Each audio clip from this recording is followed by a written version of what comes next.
Welcome back to Coast Vue.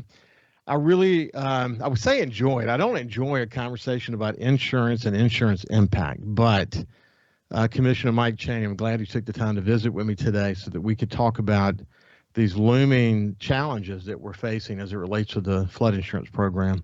And we'll keep an eye on that as we go forward. It's a situation that's going to catch a lot of people off guard. So we're just trying to put a little bit more focus on an issue a lot more than we normally do on Coast Vue. We're going to shift gears now and move over to my friend Captain Sonny Schindler from Sure Thing Charters. First of all, good morning, my buddy. How you doing? Hey man, how you doing? It's good to see you. Hey, this is the kind of stuff I usually want to talk about. Right. Fishing and the outdoors and all of that. But from time to time here on Coast Vue, we're going to have to get focused on something like that, like insurance. I mean, if I look back at my career at the Sun Herald and in Mobile and New Orleans, and if I think about the things I wrote or we did as an editorial board wrote about the most, it was insurance. The changing insurance situation, both as it relates to wind and flood, because the dynamic situation brought to this part of the Gulf as a result of hurricanes has been something you just end up having to be an insurance expert. So that's sadly the reality, and most people don't have the time to do it. So I'm glad I have a little bit of a history here, so I can try to make it make sense to the average person, because there's a lot of noise in the world today, and we're just trying to cut through it. Hey, look here, Sonny, I want to read something to you. This is from Frank Willem. You know Frank well, and he's a friend on Facebook, and he posted this, and it's kind of ironic actually, because I'm doing my show from my studio here at my house, and this is kind of my hunting and fishing closet, and we've got a couple of shelves where it's we hate clutter, and over time stuff starts to end up on the shelf, and Ann said I'm going to order some new containers, and we're going to try to get that area over there a little bit better organized. And Frank, just after Ann mentioned that, Frank posted this: junk, something you keep for years, then throw away 2 weeks before you need it. As a fisherman, you know that well, don't you? Yeah, no, some of these bad weather days, we've had some, we'll call them debates. My wife and I have done some decluttering, and it doesn't go well when the fishing closet gets organized, if you know what I mean. Well, look, I'm looking at when we go fishing, we come back, and I'm sure you do this too. Obviously, you do it, but we take all of our lures and we, rinse them in fresh water, and we put them up on towels, and we let them dry safely. And I'm looking over here at a plat of lures that need to be put back where they belong, and there's probably, my guess is 25 lures in that wad of lures from the last fishing trip. Some of them top water, some of them slow sink, some of them, soft plastic, but just a wide variety. My son Jordan, he's a big experimenter. He likes to try new stuff because, as you know, the technology of lures has changed so much over the years. It's kind of fun trying to figure out what the new stuff might be. But you got to remember to put all that stuff back where it belongs, or it can just be quite a mess, can't it? Oh, yeah. No, I just cringe if one of these days we'll have to get Stephanie on here with me, and there's a closet in our house that it's going to be the end of me, because it's got all my offshore stuff that I haven't touched in years, and when I hear the door open to that room that has that closet, I got to do something with it. I got to find a home. Maybe Alex, with his new offshore boat, maybe I can find a home for it. Put it to good use, I guess. Hey, you and I've talked about Chris Gertch's dad, God rest his soul. But he was a charter boat captain over in the Big Bend area of Florida. You know that. I mean, famous for tagging blackfish, and just an amazing guy. And have you seen a picture of his work area? Have you seen that? If you haven't seen it, I have to share it with you. But my goodness, was he organized, man. I mean, dude, Chris referred to it as his dad's office, but man, everything had a place, and it was in its place. It was quite incredible. But as a charter boat captain, you kind of have to be that way, don't you? You do, and I don't know if you've ever read. I always go back to this. I'm not in the armed services. I've never been in it. But I have nothing but respect for the men and women in them. But in Chris Kyle's book, American Sniper, there's a part where he talks about head to toe what he wears every day to go into battle, in every pocket, every fold, every holster, to where he knows, if he gets in a bad situation, he knows if I reach in that right pocket or in that left holster, he knows what's going to be there. So I always harp on people.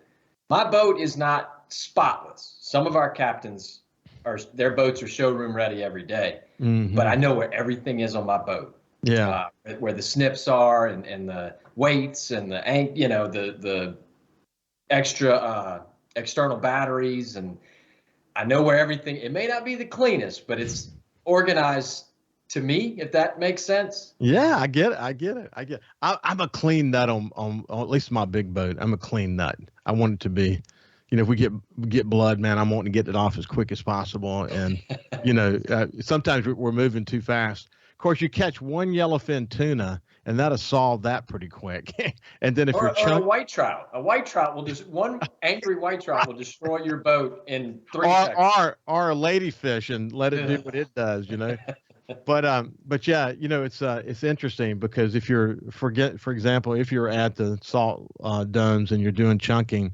in and of itself is a messy process, And if you're doing it for hour on hour on hour, you know what that looks like. And then you catch a bonita and you cut it up, and then you got the blood related to that, but it sure is fun when you put a big, 150-pound yellowfin on your deck, isn't it? Yeah, some of my buddies that are down there, it looks like they're having a good go at it. So I hope they have a big year. That they had it tough with Ida, so I hope they hit them hard this year. Yeah, I always respected you guys for being so open to the reciprocal agreement that we had with Louisiana after the hurricane. I thought that was terrific. Yeah. Okay, so let's get back to you. First of all, I want to tell you, I really enjoyed visiting with you on my show, Super Talk Outdoors, recently. You came and joined me, and we talked about sort of the whole scope of fishing along Mississippi's Gulf Coast. And I often referred to the outdoors in Mississippi as being the capital of the outdoors in the United States. And you and I talked about that on my show. But when you think about the duck hunting and the deer hunting and the turkey hunting and the freshwater and saltwater fishing and what we have access to in terms of saltwater, both in terms of offshore and backwater, it literally is some of the best in the world. Now, you may find certain aspects are better in other areas, but collectively, you're not going to find that collection of like world-class outdoors in one state the way that you're going to find it in Mississippi. And, we're really lucky to live here. And we got a chance to talk about all that when you and I visited. It was a lot of fun, wasn't it? It was. And I'm trying to sample. I was talking with Kyle earlier. I've only got, a couple days left before the season ends. So I'm trying to get out there. I haven't hunted one time. I'm embarrassed, man. I haven't hunted one time this season, and I'm going to try and go the last couple days if I make it. Good. Yeah, we have 2 more weekends. We're recording this on Thursday. It's probably not going to play until next Tuesday because of your availability. But I'll remind people that the way this works is Captain Sonny, who has such a good pulse on the sort of the artery of fishing along coastal Mississippi, when he's available, usually a weather day or something like that, he'll give me a call and just let me know he's going to be available. And if we have time, we'll pencil him in. And this was kind of the slot that we had. And what we have to say about what's happening with fishing on the coast here will be just as relevant next Tuesday as it is today. But yeah, we have 2 more weekends of duck and deer hunting. And then in coastal Mississippi, the southern part of the southern zone of Mississippi, it will go on until February the 15th, at least deer hunting will.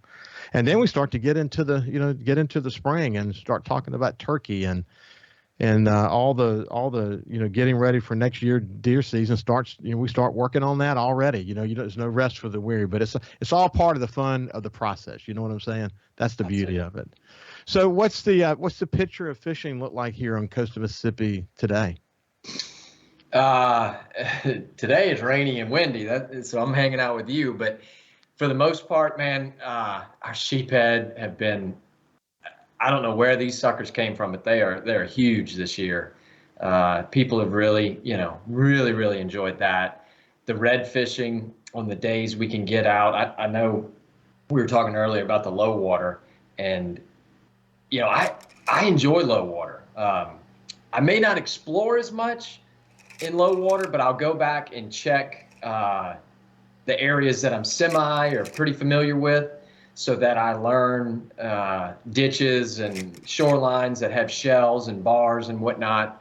But for the most part, probably for the next few weeks, heavy sheephead, heavy redfish, and it's been good. So hopefully, Yeah. continue. So this is Captain Sonny Schindler. We'll continue to sort of what's the current situation in January. What's February look like? How's the fishing along the coast of Mississippi? He really specializes in charters. Is really a lot about fishing near shore for the most part. They have some offshore as well, but mostly near shore. When we come back, we'll continue our conversation with Sonny.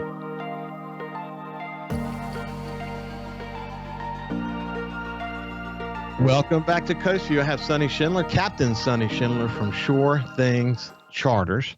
And Sonny's been a regular on the show. We really enjoyed just talking about the outdoors, especially here along coastal Mississippi. And when we went to break, we were talking about, this time of year when the water gets cold, the target species for the most part are going to be sheephead. And he was mentioning that the sheephead are just large.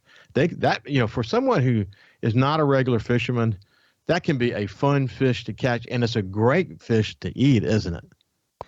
It is, man. Look, I did it over New Year's. I had some family in from Austin, and I think we only had to keep. It was like 8 of us eating. I think we kept 3 sheeps and a puppy drum, and we still went home with leftovers. We brought it up to the Blind Tiger. They do the you catch it, we cook it special.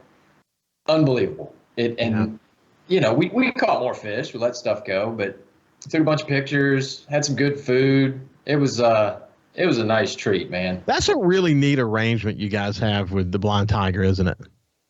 It is. I talked to Thomas yesterday. He went another Stanislaus guy, but that guy, he is sitting still. There's no sitting still for him, but he never has like one project. He has like 15 projects going on. Yeah. But he doesn't need us, the charter fleet and the bringing the fish in. He did it for the town, for the local area, and it's been just so well received and delicious. I mean, I can't tell you the last time I cooked fish at my house. We do it. It's cheap. It's easy. Don't have to clean up.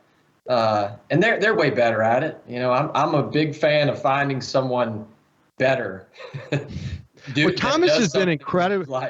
He's been incredibly sensitive to the charter boat fleet, hasn't he? Oh, big time. Big fisherman, big hunter. He does, his pros and Joes tournaments. He's been nothing but overly accommodating for us. Him and Rimmer with Shaggy's. They do a fantastic job. Yeah. Hey, so by the way, pass my contact information to Thomas. I want to arrange. We've actually communicated over Facebook, but we need to get this thing scheduled. I want to do a Coast Vue session with him. I look forward to doing that. So pass that information on to him. Absolutely. So when they cook your food for you, though, when you have a client and they do the you catch and cook scenario, do you get you got a wide variety of choices that you get to pick? Yeah, I mean I typically, if they have enough, I always tell them just hand them the bag of fish. We clean them and tell them do your thing. And like when we did it with my nieces and nephews and sister and brother-in-law and father-in-law, we did half fried, half blackened. I like the fried stuff. But then we also got them to bring out all the fixings for the fish tacos. They filled up the whole table and everybody's, picking and grabbing, and it was awesome. I mean, and look, I don't eat fish every day, but I eat more fish than probably most people, and it was insane. Like we ate till we couldn't move. It was awesome.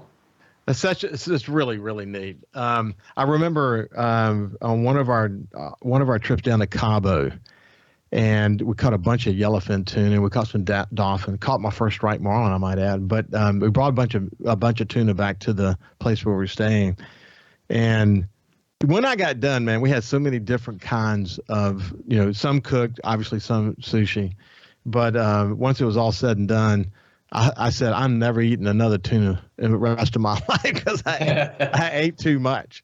But gosh, what a cool thing to do and not have to worry about, and you got great preparers making the food. That's what's really neat as well.